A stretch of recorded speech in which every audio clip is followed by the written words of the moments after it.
Ketika akun baru dibuat, Bosman Mardigu Official, maka channel lain muncul dengan nama yang sama atau mirip-mirip. Maka saya dengan hormat berkali-kali mengingatkan, silakan re-upload semua video Bosman, namun jangan pakai nama Bosman Mardigu Wowi Sontoloyo yang memang trademark Bosman sebagai nama channel. Ambillah manfaat videonya, namun bukan nama pribadinya. Mohon diganti nama channel tersebut dengan segala hormat. Karena pelajaran dan tanggung jawab nama serta isi ilmu tadi, saya yang berhadapan dengan musuh-musuh kebenaran tadi, pada ujungnya bukan kalian. Kalian ambil manfaat AdSense dan ilmunya. Silahkan. Kembali ke perjuangan awal kita kaum New Mind dengan pertanyaan berapa cost accounting untuk membuat Indonesia menjadi negara superpower di tahun 2045, 24 tahun dari sekarang. Pertanyaan ini disampaikan juga oleh Deng Xiaoping ketika di tahun 1989 memutuskan untuk mempunyai sistem ekonomi sendiri alias dual standard. Standar dunia untuk keluar, standar dalam negeri untuk Tiongkok. Deng Xiaoping meminta berapa biaya dibutuhkan Tiongkok untuk kembali merebut supremasi perdagangan dunia seperti nenek moyang mereka dalam 3000 tahun selalu menguasai perdagangan dunia, di mana 200 tahun terakhir dikerjain negara-negara Eropa dengan perang opium, menggunakan candu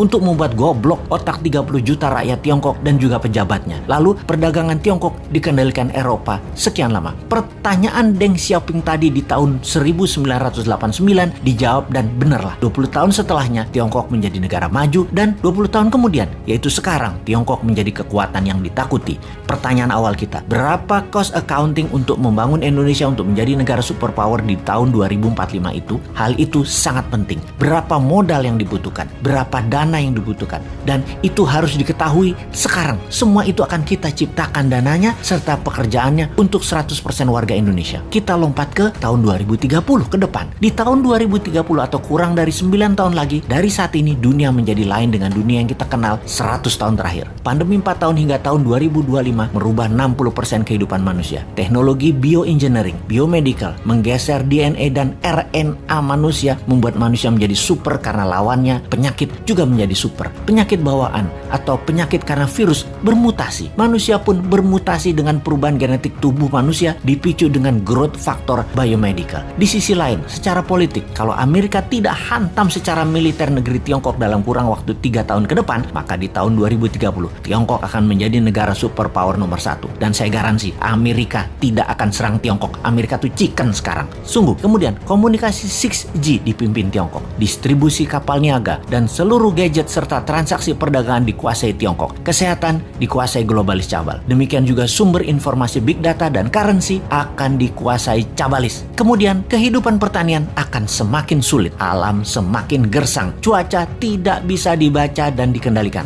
Panas bumi mencapai puncaknya di tahun 2030. Musuh bersama umat manusia di tahun 2030 adalah kelaparan, kekurangan pangan dan gizi, serta cuaca yang ekstrim. Alam tidak ramah. Dunia menjadi semakin kejam. Manusia semakin buas. Tiongkok di tahun 2030 akan mempunyai penantang baru yang namanya Nusantara. Siapa Nusantara itu? Negara yang menjadi pengontrol laut, pengontrol mineral dan sumber pangan. Negara maritim, food country dan mineral country. Itulah Nusantara di tahun 2030. Pertanyaan berikutnya, apakah Nusantara dalam 15 tahun kemudian, yaitu di tahun 2045, bisa melewati Tiongkok atau setidaknya menyamai? Jawabannya adalah bisa. Konsep bernegara di tahun 2030 adalah kendali pembayaran dunia perdagangan yang menggunakan emas di dalam negeri. Sejak New Mind berkuasa nanti di tahun 2024, maka 1 tahun setelahnya di tahun 2025, emas dijadikan alat bayar resmi, di mana puncaknya di tahun 2030 rupiah fisik musnah, tidak dipakai lagi, jadi e-rupiah dan fisiknya adalah emas. Nusantara menarget dalam 15 tahun ke depan sejak tahun 2030